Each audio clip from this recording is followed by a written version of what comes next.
प्रणाम। मैं जदुवंशी। दखल न देते तो अमेरिकी फ्रेंच बोल रहे होते।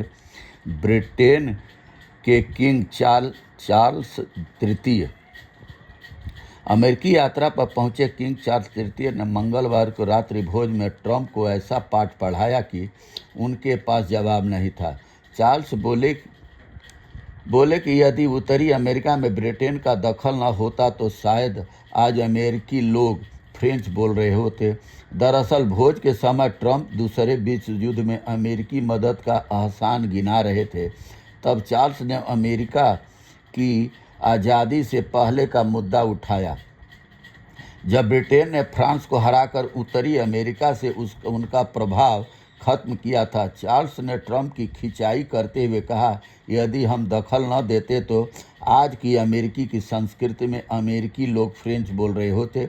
ब्रिटिश सम्राट ने इस मौके पर ट्रंप के उन पुराने बयानों का भी जिक्र किया जो उन्होंने यूरोपीय सहयोगियों और रक्षा खर्च के लेकर दिया था। चार्ल्स ने कहा कि मिस्टर प्रेसिडेंट, आपने हाल में बयान दिया था कि यदि अमेरिका न होता तो यूरोपीय देश जर्मन बोल रहे होते। क्या मैं यह कहने की हिम्मत कर सकता हूं कि अगर हम न होते तो आप फ्रेंच बोल रहे होते? उनकी इस बात पर वहां मौजूद लोग अपनी हंसी भी नहीं रोक सके। तंज भी कसा। चार्ल्स ने कहा, 1814 में बर्निंग ऑफ वाशिंगटन के दौरान ब्रिटिश सैनिकों ने व्हाइट हाउस के कुछ हिस्से को जला दिया था। हमने व्हाइट हाउस के निर्माण के प्रयास किए। ट्रंप ने इस पर कहा, आपने संसद के अपने भाषण में डेमोक्रेट्स को खड़े होने पर मजबूर कर दिया। मैं ऐसा कभी नहीं कर पाया।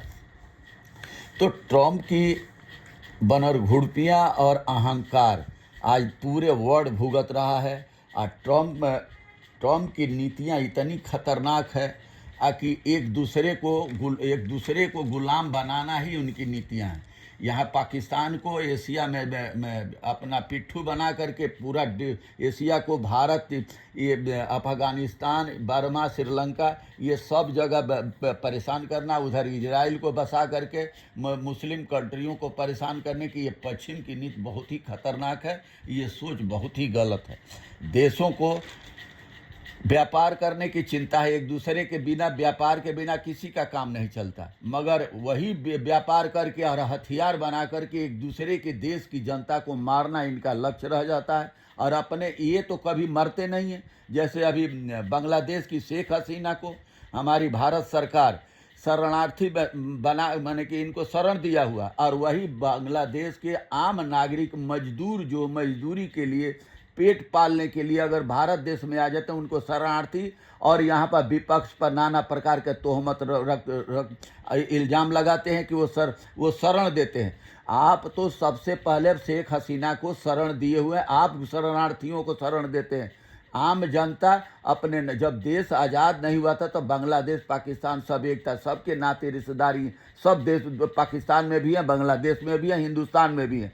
तो ये रिश्ते नाते इस तरीके से कड़िया जुली हुई है कि आम नागरिक शरणार्थी बन के आए या चाहे जैसे भी आता है। मगर आप तो शेख हसीना को जानबूझ करके अपने देश में रखे हुए, क्या ये आप जनता के साथ न्याय कर रहे हैं? बहुत बहुत धन्यवाद। नमस्कार। प्रणाम।